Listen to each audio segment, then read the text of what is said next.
Демек, эмнеге буйрган болсом, аны алыңар жетишинче аткаргыла. Аны айтып аткен, силерден мурункулар көп суроолу бергендиктен, же болсо пайгамбарга каршы чыккандыктан, ошолор анан кыйрага учурашкан. Алар эмне болуптур? Кыйрага учурашкан деп айтылат экен. Аля анбияихим.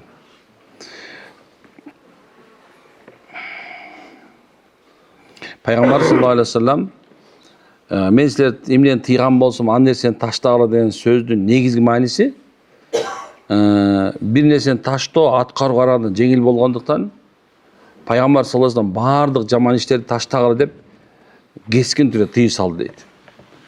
Пайгамбар саллаллаху алейхи вассалам бизге эмнени тыйды десек, уже белгилүү да турабы? Эми канча жылдан бери шариатты угуп жүрөбүз. Кайсы нерсени пайгамбар тыят бизге? Пайгамбар саллаллаху алейхи вассалам бизге албетте Аллага акарат келтире турган, Алланын динине каршы боло турган нерсеге Пайгамбар саллаллаху алейхи вассалам каршы. Демек, биз дагы ошого каршы болушубуз зарыл экен. Пайгамбар тыйып атат да. Ошонун бирге эле мисалы Пайгамбар саллаллаху алейхи вассалам негизинде мисалы Аллага болгон болсо, экинчиси болсо пендеге болгон адам акысын тепсөө. Ал дагы болсо, сиз менен бизге зыян экенибизди айтып, Пайгамбар саллаллаху алейхи вассалам эмне кылды? Ошондой бизди тыйды. Демек, муну чыдаш керек же болду. Ошонун ичинде көрүнгөн, көрүнбөгөн, шектүү болгон нерселер бар.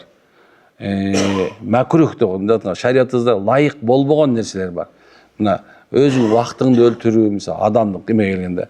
Ошол эмеде мисалы дүйнө маселеси болсо ысырапкорчулук. Туурабы? Керек болсо пайгамбарыбыз мындай деп атпайбы? Кирешеңерге жараша чыгаша болсун деп. Керек болсо пайгамбар бизди керек болсо именно ошо адамзаттын мындай финансылык маселесине да эме болот. Ошону айтып атат. Силер кирешеңер кандай болсо, чыгашыңар ошондой болсун. Демек, мында да тыйып атат экен. Этият бол ысыраптан. Алла Тааланын айтканына пайгамбарыбыз саллаллаху алейхи вассалам эмне кылды? Төп келишет. Пайгамбар саллаллаху алейхи вассалам өткөндөн кийин сахабаларды келип Айша энебизден пайгамбар көптөгөн амалдарын сурашкан. Пайгамбар кандай эле десе, пайгамбар саллаллаху алейхи вассалам басып жүргөн Кур'ан эле дейт. Демек, алындар айтат ушундан, демек пайгамбар саллаллаху алейхи вассаламдын жашоосу өзү кимде эргешсе, ал Кур'анга эргешкен болду дейт. Кандай нерсе мына. Эми караңыздар. Ким пайгамбар итаат кылган болсо, ал Аллага итаат кылган болуп эсептелет экен. Демек, пайгамбар саллаллаху алейхи вассаламдын оозунан Алла Таала өкүм чыгартып бизге тыйган нерсени тыйлышыбыз керек экен. Болду, белги болду. Демек, андан кийинкиси болсо, пайгамбар саллаллаху алейхи вассалам силерге эмне буйрган болсо, аны алгыла деген нерсеси, пайгамбар саллаллаху алейхи вассалам өзү каалаган нерсени тыйбайт, анын өзү каалаган нерсе, адамдык сапатка тиешелүү болгон, же болсо пайгамбар саллаллаху алейхи вассалам мага жакпайт, ошон үчүн кылбагыла деген жок экен. Бул Алла Таалага жагат, бул Алла Таала жакпайт деп Алла тарапка сарткан нерсени бизге эмне кылат экен? Пайгамбар саллаллаху алейхи вассалам буйрат экен. Мисалы пайгамбар эмнени буйрду? Дагы да айтам. Алла тарапка жакындата турган нерсени буйрду. Намаз окугула. Намаз окугула деп атат мисалы. Ошол эмеде орозо туткула деп атат мисалы. Ошол эмес зекетиңерди бергиле деп атат. Алланын жолунда күрөшкүлө деп атат, субханалла. Эмне үчүн? Анткени себеп бул биз үчүн гана пайда. Анткени Алла Таала Кур'анда ачык айтып атпайбы? Эмне жаманчылык кылган болсоңар өзүңөр үчүн, эмне жакшылык кылган болсо өзүңөр үчүн. Эч качан жакшылык кылып коюп, муну бирөөнө кылып атам деп айтпаш керек. Бул сен өзүңө жакшылык кылып атасың. Биз айтам мындайма. Намаз окуп атасың, сен өзүңө жакшылык кылып атасың. Орозо тутуп атасың, сен өзүңө жакшылык кылып атасың. Садака зекет берип, сен өзүңө жакшылык кылып атасың. Алланын жолуна чыгып атып, өзүңө жакшылык кылып атасың. Кур'ан окуп атасың, өзүңө жакшылык кылып атасың. Зикир чалып атасың, өзүңө жакшылык кылып атасың. Карасаң, мешитке келдиң, өзүңө жакшылык кылдың, даватка чыктың, өзүңө жакшылык кылдың. Сен бирөөнө жакшылык кылып атам деп ойлоба. Сен именно өзүңө жакшылык кылып атасың. Эгерде бирөөнү сөккөн болсоң, сен аны сөкүп аткан болосуң. Карасаң, бирөөнү каргаган болсоң, аны каргап аткан, бирок өзүңдү каргап аткан болосуң, өзүңдү сөкүп аткан болосуң дейт пайгамбарыбыз. Караганда пайгамбар бизди тыйган нерсеси бир гана биздин пайдабызга. Эч качан биздин зыяныбызга болгон эмес, мүмкүн эмес. Эми кара, пайгамбар болсо дагы Алла Таала пайгамбарга Кур'анда бир нече жерде эскертүү берген жери бар. Мисалы Ибн Мактум радиаллаху анху, сокур, көзү сокур сахаба келди дагы эмне кылды? пайғамбар саллаллаху алейхи вассаламдың сахабаларға дават қылып, Меккенің мушриктеріне дават қылып жатса, пайғамбарға келіп алып тұрлам, ей, Расулалла дей берді. Ошодан пайғамбар қаған чытып қараса, мындай кішкене анча-мұнша тилерге дават қылып жатқаннан, тосқол қылып жатқаннан, мындай қабағын чытып қарағанда, Жабриил періште ошол зымат келіп тұр. Мұхаммад деп пайғамбардың кемшілігін айтып жатқан. Сен бұл айтып жатқан капырларына қарағанда дейді, бұл еме дейді, соқыр, Ибн Мактум. Бұлардан бір топ қанша есе даражасы биік Алланың алдында. Бұл соқыр болып тұрса да сен аузын қылып жатқан сен бұларға иман сала албайсың, сен ешнәрсе қыла албайсың. Бірақ сен бұл қабағын чытып қарадың, Аллаға жаққан жоқ деді. Аллах Тағала пайғамбар саллаллаху алейхи вассалам өзінің нәпсісіне лайықтады бір нәрсені. Мысалы, балчыланған, балды аралашылған суын ішпеймін деді, ооздан қышқыл шығып жатқан. Өзінің немесі бар да, бұның себебі бар. Мына ошондо Алла Тағала, ей дейді Мұхаммад, біз адал қылып қойған нәрсені сен қандай ақың бар деп адал қылып, харам қылып қойғанға. Біз адал қылдық балды, суыны да адал қылдық. Сен қандай арам қыласың, Алла Тағала кемшілік ошол айтып жатты. Қараңыз қандай нәрсе. Өзгөчө ошо пайғамбар ешқашан өзінің ойынан еш нәрсе шығарған емес. Керек болса, мысалы, пайғамбар саллаллаху алейхи вассаламға бiri суроо бере турган болсо, вахий келмейин, же болбосо Жабриил периште келмейин, эч качан жооп берген эмес экен. Ошол себептен пайгамбар уверенно айтып атат да, мен эмнеден тыйсам тыйылгыла, эмнеге буйрсам ошону кылгыла деп атат. Бул белгилүү 100% мындай өзүнө ишенген адам, же болбосо кылып аткан ишине ишенген адам гана менин аркаман эчигиле дейт туурабы? Жүрөгүндө ушундай мындай курчтугу бар адам гана за мной дейт да туурабы? Туурабы? Бир мындай эмне жанагында бар го, илгертен айтып койсо, ни шагу назад, позади Москва дейт го. Ошондой эле пайгамбар айтып атат, бир кадам дагы экен, артка дагы алдыга кетпейсиңер, мен айткан нерсени кыласыңар. Ошондо силер бактылуу болосуңар деп айткан пайгамбар. Бактылуулук негизи чын ушунда. Адамдар бактылуулукту ар кайсы нерсе издеп жүрүп азыр адашып кетти. Бактылуулукту байлыктан издегендер керек болсо жок болуп кетти бул дүйнөдө. Бактылуулукту сүйүүдөн издеген адамдар субханалла сүйүүсүнө мас болуп бүттү. Карагандай нерсе. Адамдар жалгандан бактылуулук издей берип бүттү. Жок, чыныгы бактылуулук негизи бир гана динде. Динде гана бактылуулук тапса болот. Динде жашап байлыгың менен бактылуу болосуң. Динде жашап сүйүп бактылуу болосуң, карасаң. Динде ушу дин менен жашап балдар менен бактылуу болосуң, унутпагыла. Динде жашап кылып аткан соодаң менен бактылуу болосуң, кылып аткан ишиң менен бактылуу болосуң. Жанында курчап турган сен адамдар менен бактылуу болосуң, эгерде сен дин менен болсо ошол экен.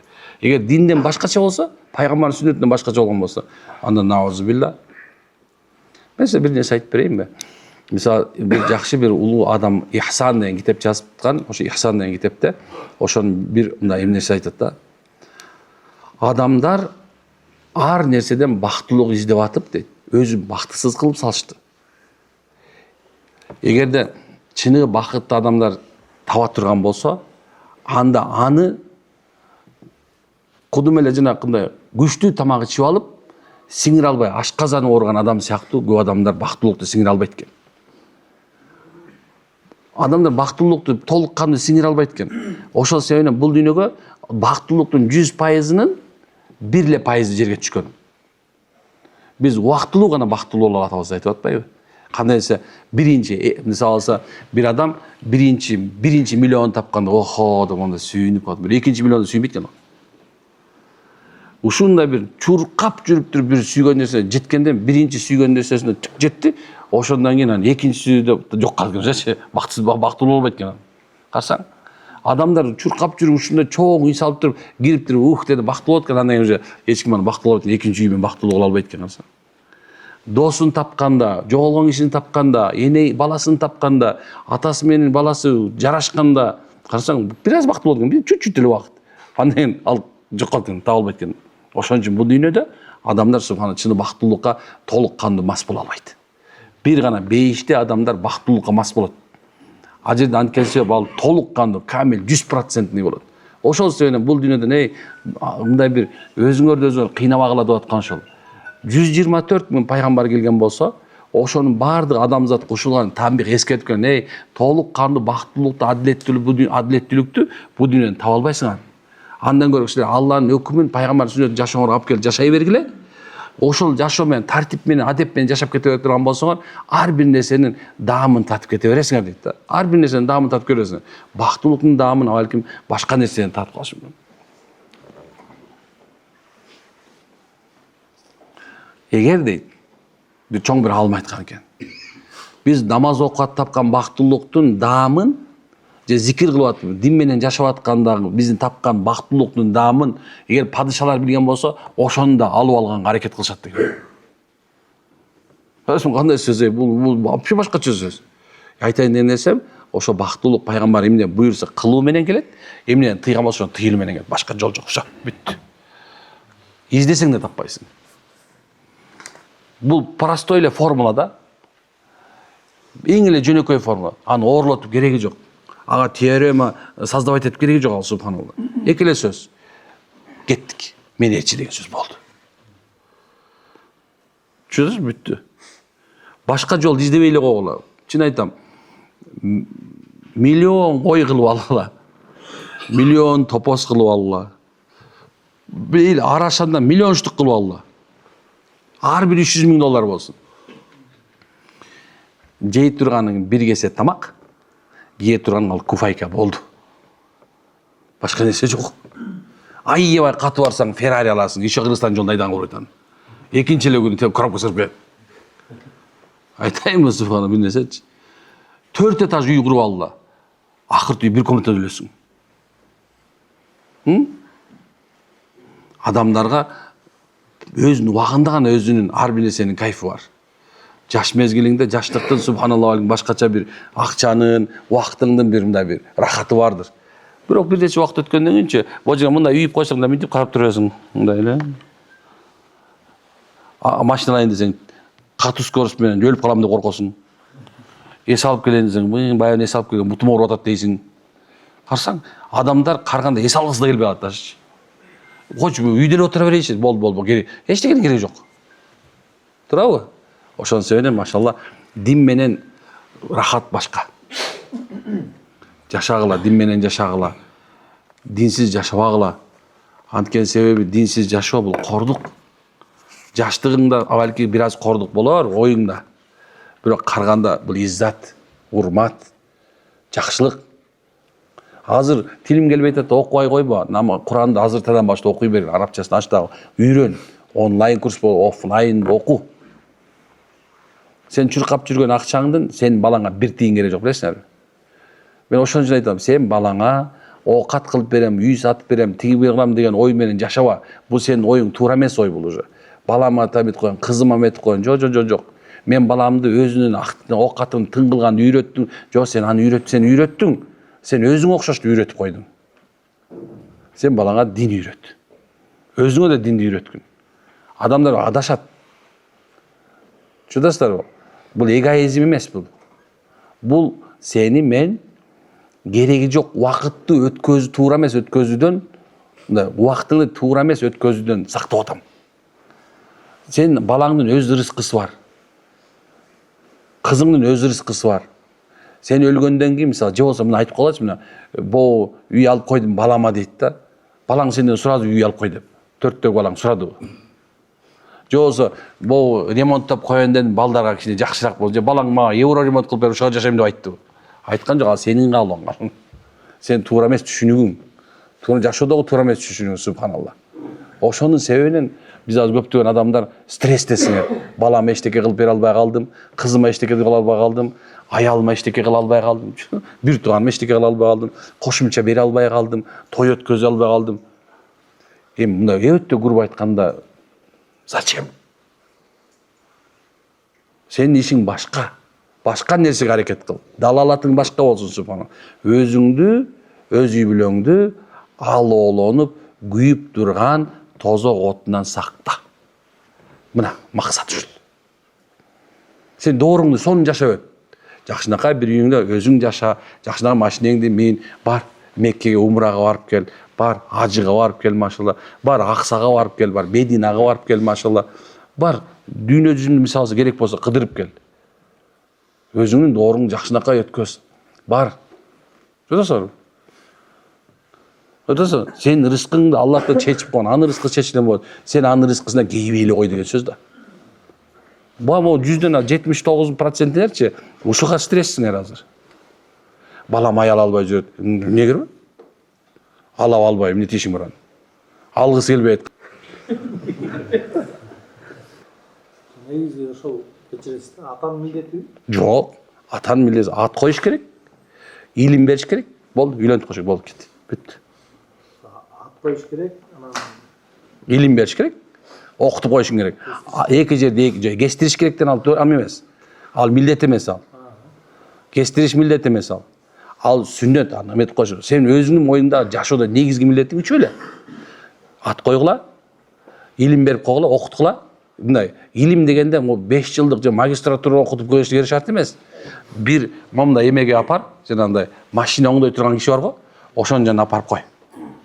Эки жерде 2-4 мектептен анча эле үйрөнөт. Ошону дүнө апарып, эртең акча таба турганда өзүнө кесип кала турган нерсени үйрөтүп кой деген сөз болду.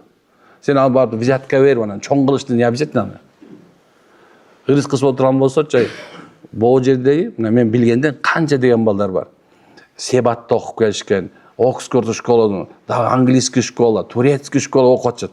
Окутуп атышат эмне эмне десе, самый лучший финансирован бул финансирован для детей деп ушундай сүйлөгөндөр асманда. Бирок балдар окуп келип алып мындай бир оюну бар, асман картошка сыгып жүрүшөт бул жерде. Бул тагдыр да шыктан болот. Сен балаңдын субханалла шыгын чыгаргын. Үйлөнтө турган айткын 1-2 жолу. Балам үйлөн, мына монун кызы бар экен, кызым, момун, мына туй деп айт. Эгер болбойт абы, уже болду, сен акың жок аны кыйнаганга. Чо? Проблема чечилди. Эмнеге стресс болосуңар? Кечирдим уже. Алам дегенге алдыра бериш керек. Жок, болбойт андай. Чыркыраган эле чындык бул. Мына бул жерде жаштар турасыңар, кээ бирөө үйлөнө эле экенсиңер, машалла. Үйлөнсөңөр деле жакшылап карагыла. Калган эртең айтып берем, болду. Субханакаллахумма ва бихамдика, антастагфирука. Бол.